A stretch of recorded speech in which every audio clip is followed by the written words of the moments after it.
There is something to appreciate when horror deviates from the typical slice and dice. Sometimes it involves demonic possessions, bloodthirsty sharks, killer dolls, or even a shape-shifting organism. The horror genre has consistently evolved over time, but today we're going to go totally left field and have a matchup for the ages between the originator and the emulator. One that involves the Book of the Dead and deadites, while the other brings bloodthirsty demons, mystical daggers, and roundhouse-loving magicians. Yeah, it's all there with plenty to chew on. Stepping into our horror movie ripoff ring, we have 1990's Demon Wind, directed by Charles Philip Moore, and 1987's Evil Dead 2, directed by Sam Raimi. Did Demon Wind rip a page right out of Evil Dead's Necronomicon for their own? And what's more, did they do it better? Let's grab our boomstick, our Kandarian Dagger, and dive right in. Groovy.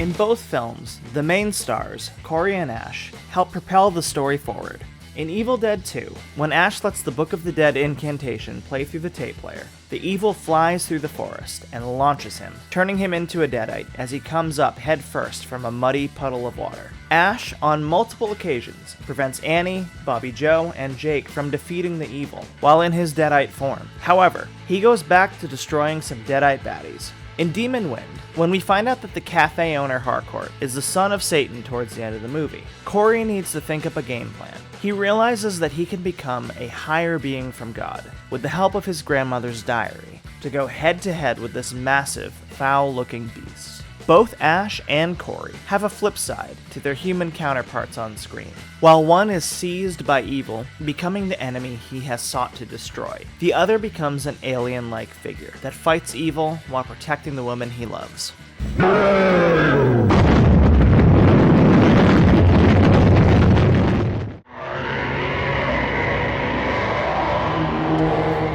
Both Evil Dead and Demon Wind has a cast of characters presented as meat fodder, thrown in for good measure. In Evil Dead 2, Ash brings his love interest Linda to the desolate cabin, and when things go haywire, the movie brings in some characters to the mix, including Annie, who is the daughter of the archaeologist, the guy who recorded the Necronomicon passages, so the evil forces could live on and possess more innocent bystanders. There's Annie's boyfriend Ed, and lastly, the locals, Bobby Joe and Jake, who know where the cabin is to guide Annie and Ed. Soon enough, the majority of them fall victim to the horrors that await them. In Demon Wind, you get almost the opposite of the Evil Dead gang.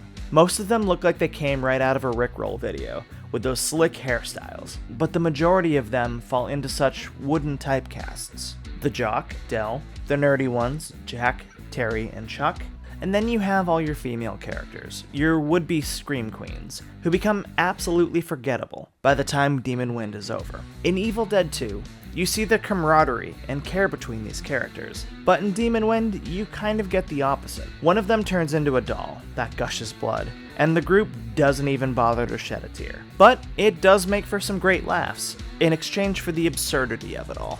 Whatever's here isn't gonna let us go. Yeah, no shit, Sherlock. You got any other hot news for us?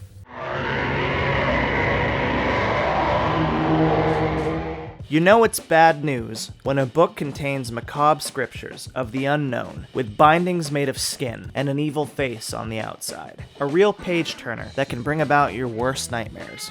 While Evil Dead 2 is obviously known for the Book of the Dead, aka the Necronomicon Ex Mortis, archaeologist Raymond Noby has recorded several passages from the book, and when Ash plays these recordings, the evil comes alive, causing mass chaos in the form of hell-spawned demons known as deadites. You have ravenous trees, blood-spewing walls, cellar-dwelling creatures, and many more nasty delights. In Demon Wind, there is a book, but it's the flip side to the Necronomicon. This book was a diary with spells hidden by Corey's grandmother, Regina, within her farmhouse. The diary would help fight the demons that were unearthed 60 years ago and are ready to return once Corey and his friends stay the night. The book is a useful resource as it provides a barrier around the house to keep Corey and his friends safe. It also transforms Corey into a higher being to fight off the big, bad Satan monster at the end. you can't help but laugh when his higher being transformation belongs more to a Galaxy Quest type film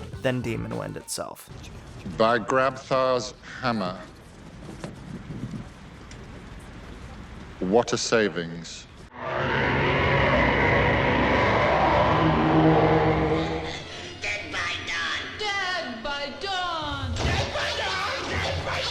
Deadites, always the main villains of the Evil Dead films. Known for their ability to change appearance and throw off the unsuspected victim, they can contort their bodies in very unnatural ways, and Deadites are viciously uncompromising and downright ghastly to watch. They are unearthed once the Necronomicon's incantations are spoken by one person who wants to spice up their life a little bit. These Deadites are extremely hard to kill. Chopping off limbs won't do much unless you go for the head. They pack quite a punch, or in this film, quite a bite. They can also shapeshift into nasty mutant creatures that look like something out of Carpenter's The Thing. In Demon Wind, the demons can also change their appearance into average human beings. Some are even quite attractive, before quickly turning into Deadite wannabe ghouls. They bite, slash, and savagely attack their prey. They are quite nasty to look at as well, although some well-placed gunshots or magical daggers will do the trick.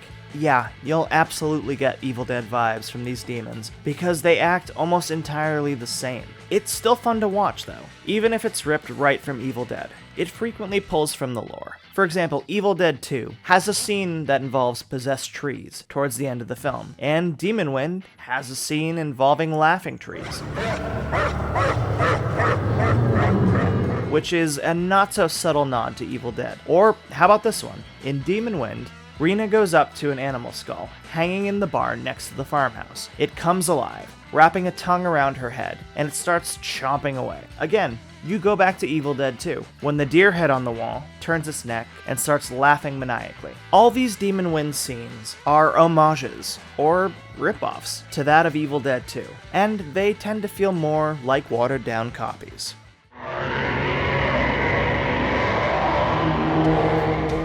Coincidentally, Demon Wind has a very similar setting to that of Evil Dead 2.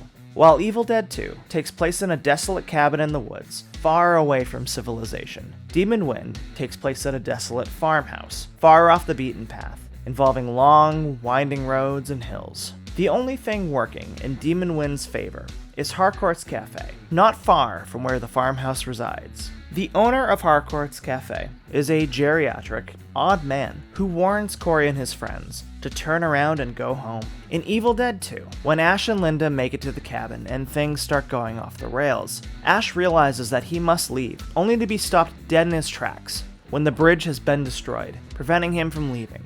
In Demon Wind, Corey and his friends become trapped when all their cars malfunction. Once they try walking away from the dangers that lurk at the farmhouse, a fog consumes them, unwilling to let them leave. The same fog that brings around those pesky demons at night.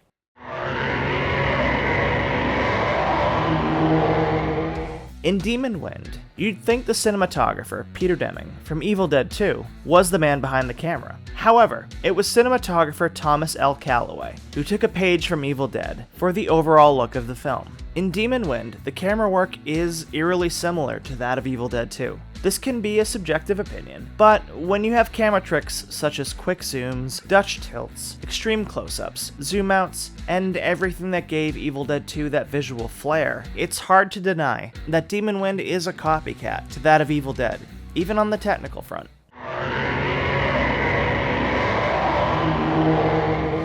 And we have another copycat strike against Demon Wind. When it comes to weaponry involved in the film, Corey and his friends use a shotgun throughout the film to dispose the demons. In Evil Dead 2, of course, Ash uses a double-barrel shotgun, aka his boomstick, to take out the Deadites. And here's where it gets easier to call this a straight-up copycat. Both films have mystical daggers to wipe out their demonic forces. Evil Dead 2 has the Kandarian Dagger, which is used in several scenes, while Demon Wind uses 2 daggers that destroy the demons for good, once penetrated into their bodies. In Demon Wind, it's stated that there are 7 mystical daggers, but Grandma Regina only possessed 2. Sounds kinda familiar, right? Too familiar for my liking, but let's move on.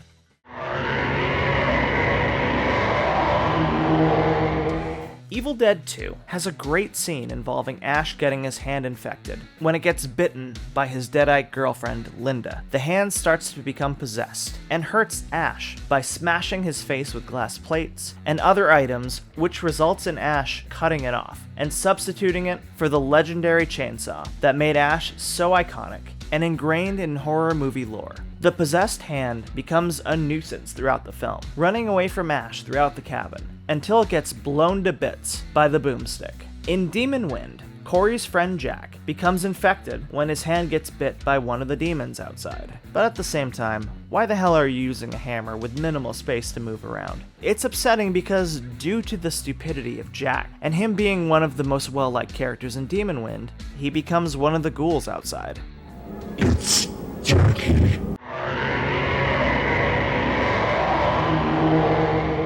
While watching Demon Wind, it's apparent how much they took from Sam Raimi's Evil Dead 2, and that's not necessarily a good thing. Evil Dead 2, to this day, is a phenomenal film that is still discussed among horror fans, with multiple films, including sequels, requels, and soft reboots. If you went into a crowd of horror fanatics, almost everyone would know Evil Dead 2, while most people wouldn't know Demon Wind, and the proof is in the pudding when you watch Demon Wind. All signs point to it being a very watered-down version of the movie it was trying to replicate. And while we have Evil Dead 2 to marvel at for many years to come, we can tip our hat to Demon Wind for trying to stand toe-to-toe with it. I can honestly say, if you need to make a horror movie drinking game, pop in Demon Wind for how many WTF moments this movie has.